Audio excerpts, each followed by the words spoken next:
that obviously is the one thing that you're missing from your list of 3 things to do is corporate welfare and incentives and enticements. How did we get started down this road, and why aren't more people upset that we're giving tens of millions of dollars to keep a tire company here? Well, suppose, and it's hundreds of millions of dollars, hundreds of million dollars to keep Goodyear here. Again, I think it goes back to incentives. Suppose that I create, as governor, an atmosphere where businesses of their own accord want to move here and create jobs. I can't claim credit for that. That's that company making that decision. That's GlaxoSmithKline that came here because they thought they could make money. But if I say, I'm taking your dollars and putting them to work, so I'll take 100 million of your dollars and then take out some for consulting and expenses, but I'll give 50 million of it to some corporation, and they came here as a result, and we created 30 jobs for you. Well, don't pay any attention to the fact that it's millions of dollars per job created. Corporate incentives work like this. Suppose I have a girlfriend and we go out on a date, and my parents come along. I'm going to introduce them. And after about an hour and a half, the girl looks at her watch and says, well, if you want me to stay here any longer, it's going to be another $100. It turns out she's a prostitute. Well, any company who comes here because we pay them money will leave for money also. They won't create as many jobs, and as soon as they get a chance, they'll move those jobs back offshore. We need to bring companies here because they want to be part of our economic structure, not because it's something that we're going to add on just so it benefits some politician. But the voters are getting the government they deserve. They're rewarding politicians for doing this rather than punishing them. Hi, this is BJ Lawson, and we're taking the pulse with Professor Michael Munger, chairman of the Political Science Department at Duke University and Libertarian candidate for governor. Professor Munger, we picked a very hot day for an interview, but I think it's fitting in the sense that everyone's talking about global warming and environmentalism, and also we've got this issue of offshore drilling that's been in the news lately. What are your thoughts about offshore drilling in North Carolina? Well, the solutions that I've heard about high gas prices seem to me mostly gimmicks and political make-work. As an economist, my PhD is in economics, I tend to think that high prices are going to solve themselves in 2 ways. And you've heard of those 2 ways. They're called supply and demand.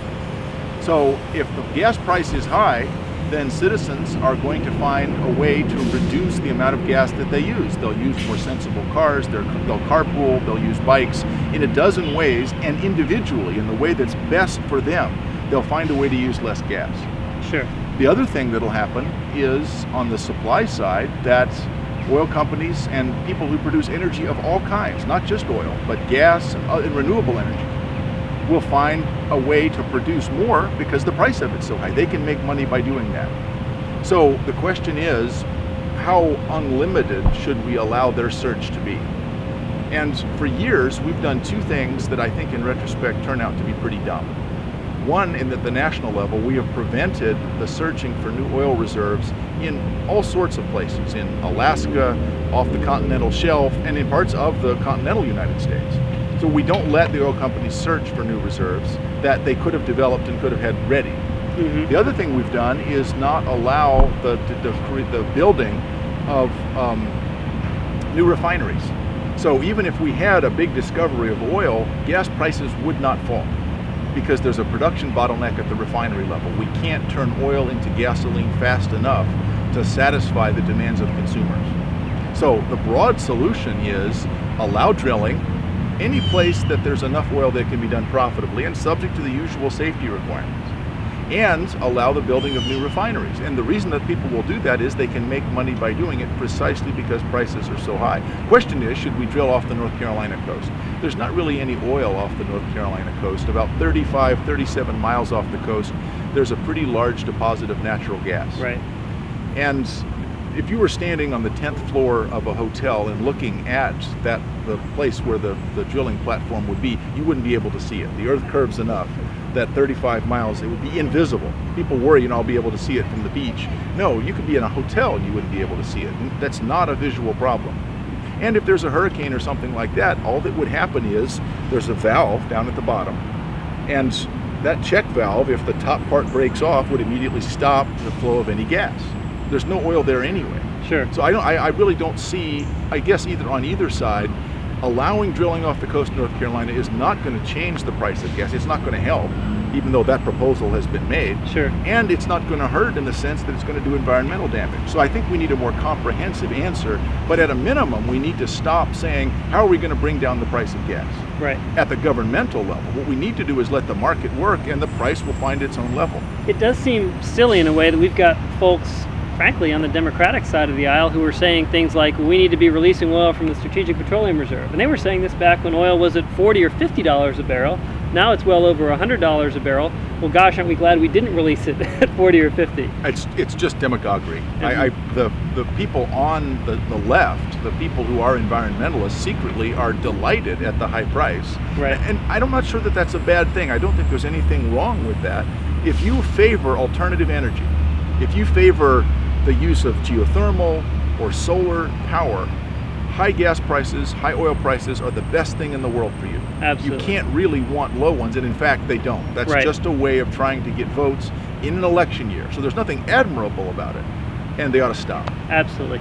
Well, one of the other concerns that I have personally, and I'd be curious to get your take on this, is just the overall notion of sustainability. And it seems like when we let government get to the point where it becomes divorced from the people, where it starts to view its job as perpetuating its own power and serving the interests of those who help it get elected, you end up in a situation where you do start to perpetuate monopolistic domination of different markets, especially energy. How can we continue down our current path of oil dependence when I've read some studies that cite that it takes 10 calories of oil-derived energy to bring a single calorie of food to the market? That doesn't make sense. We're insulating people from the consequences of their own decisions. Mm-hmm. And the fact is that they prefer to be insulated from that. I would like to have it so that if I'm jogging and fall down, I don't skin my knee. But the fact is, somebody in this case is going to pay that pain, and I can't share it with everyone else and expect my own pain to be reduced because all of us do more dumb things. So I think one of the biggest examples at the federal level is the fiasco with ethanol. Sure. It takes about 1.2 units of energy to create 1 unit of energy from ethanol. Let me say that again. It takes 1.2 units of energy to create 1. It's a net waste of energy. But it's a big benefit for farmers in Iowa. Mm-hmm. So this is a transfer from voters and citizens all over the United States to a relatively small but politically powerful interest group. But it's sold as a way of reducing gas prices. I don't know if you know this, BJ, you probably do, but I bet your listeners don't. We have a high tariff on imported ethanol. Yes. How can we have a tariff on ethanol if we say we need more of it to reduce gas prices? If you're actually worried about gas prices, take that tariff off of ethanol. If it's economical to use that, let's make it possible. It just turns out that it's not.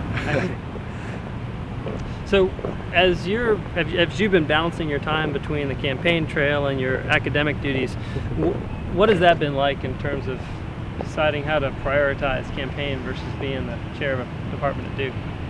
Well, I find that I learn a lot from traveling during the summer. I just got back from Santiago, Chile. Oh, nice. And it was nice because it's winter there. Mm-hmm. I like North Carolina a lot, but I don't mind being away for a week in July. Absolutely.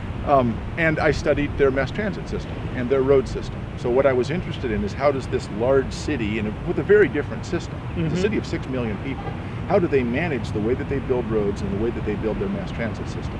So up until 2007, they had a fully private bus system. One of the only private bus systems in the world. It moved more than 1 million passengers a day. Wow. And it operated at a profit of about $60 million US per year. Now, think about that, a major municipal mass transit system operating in the black. Wow. But that's not the way they interpreted it. They said profits are theft. Why is it that we're allowing private companies to steal all this money from our commuters? So they fixed the problem by publicizing the system, the opposite of privatizing it. And they made the companies that were going to run the bus system buy these huge articulated bendy buses. Mm-hmm. They're 20 meters long and 2.5 meters wide. So huge buses. And they gave the drivers a new incentive. Before, the incentive that the drivers had was the more people you picked up, the more money you got paid. Now that makes some sense, but the problem was if I saw a group of people, I wanted to get there first. Right. And it was like the chariot scene in Ben-Hur. Sure.